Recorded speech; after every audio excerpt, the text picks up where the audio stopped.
Hello প্রিয় শিক্ষার্থীরা, আসসালামু আলাইকুম সবাইকে। সবাই কেমন আছো? আশা করছি প্রত্যেকে ভালো আছো। আজকে আবারও তোমাদের জন্য নতুন একটি ভিডিও নিয়ে আসলাম। আজকের ভিডিওতে আমি আলোচনা করব এইচএসসি 2024 তোমাদেরকে অটো পাস দেওয়া হবে না। এটা সবচাইতে বেশিভাবে বলা যাইতেছে যে তোমাদেরকে অটো পাস দেওয়া হবে না।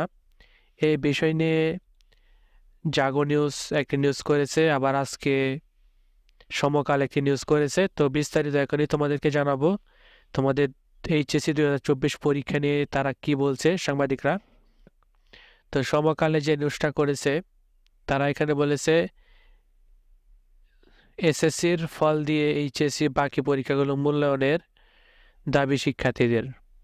কোটা সংস্কার আন্দোলনের কারণে অনুষ্ঠিত না হওয়া এইচএসসি পরীক্ষা বাকি বিষয়গুলো মূল্যায়ন ওই বিষয়ের এসএসসি ফলের উপর ভিত্তি করে দেওয়ার দাবি জানিয়েছে শিক্ষার্থীরা। শনিবার জাতীয় প্রেস ক্লাবের সামনে আয়োজিত এক মানববন্ধনে এই দাবি জানান তারা। এইচএসসি 24 ব্যাচ এর ব্যানারে কয়েকশো শিক্ষার্থী এতে অংশ নেন। এছাড়া রাজশাহী, চট্টগ্রাম দেশে 36টি স্থানে শিক্ষার্থীরা মানববন্ধন করেন। এই দাবিতে রোববার সকালেও সারা দেশে মানববন্ধন ও স্মারকলিপি কর্মসূচি পালন করেন তারা। অন্যদিকে এই বিষয়ে সরকারের প্রধান উপদেষ্টা এবং শিক্ষা উপদেষ্টা সিদ্ধান্ত গ্রহণ করতে পারেন বলে সমকালকে জানিয়েছে আন্তঃশিক্ষা বোর্ড সমন্বয় কমিটির সভাপতি এবং ঢাকা মাধ্যমিক ও উচ্চ মাধ্যমিক শিক্ষা বোর্ডের চেয়ারম্যান অধ্যাপক তপন কুমার সরকার। শিক্ষার্থীদের দাবি জোর করে পরীক্ষা চাপিয়ে দেওয়া যাবে না। সর্বাধিক পরিস্থিতি বিবেচনায় এনে এইচএসসি পরীক্ষার্থীদের মানসিকভাবে ক্ষতিগ্রস্ত এবং অনেক শিক্ষার্থী বৈষম্য বিরোধী ছাত্র আন্দোলন চলাকালীন শারীরিকভাবে আহত হন। সবার কথা বিবেচনা করে স্থগিত পরীক্ষা না নিয়ে বিকল্প মূল্যায়নের ব্যবস্থাপনা করতে হবে। নতুন রুটিন অনুযায়ী ফলাফল প্রকাশ হতে ডিসেম্বর মাস চলে যাবে। এর ফলে আমাদের অতি মূল্যবান সময় অপচয় হবে এবং আমাদের জীবন বাধাগ্রস্ত হবে, তাই এটি বাতিল করতে হবে। আন্দোলনের অন্যতম সমন্বয়ক তাসিন মাহমুদ সমকালকে বলেন, কোটা সংস্কার আন্দোলনে আমাদের ব্যাচের অনেক শিক্ষার্থী আহত হয়েছে। তারা অনেকে এখনো হাসপাতালে আছেন।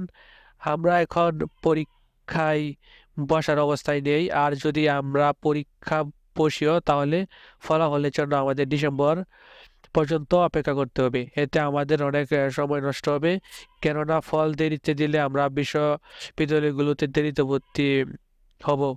এতে সেশন জটের সংখ্যা রয়েছে সেশন জটের সংখ্যা রয়েছে। তিনি বলেন, আমরা অটো পাস চাচ্ছি না, আমরা চাই যেসব বিষয়ে পরীক্ষা বাকি আছে সেগুলো মূল্যায়ন এসএসসি পরীক্ষার উপর ভিত্তি করে করা হোক। অর্থাৎ কেউ এসএসসিতে উচ্চতর গণিতে 80 পেলে এইচএসসিতেও সেই নম্বরের ভিত্তিতে মূল্যায়ন করা হোক। তবে শিক্ষা বোর্ডের সঙ্গে আমাদের আলোচনার পথ খোলা রয়েছে। আরেক শিক্ষার্থী জান্নাতুল ইকরা বলেন, আগস্ট মাসে আমাদের পরীক্ষা শেষ হওয়ার কথা ছিল, কিন্তু আন্দোলনের কারণে আমাদের পরীক্ষার তারিখ বারবার পিছিয়েছে। বর্তমানে আমাদের 6টা পরীক্ষা বাকি আছে, কিন্তু নতুন রুটিন অনুযায়ী ব্যবহারিক সহ পরীক্ষা শেষ হবে 24শে অক্টোবর।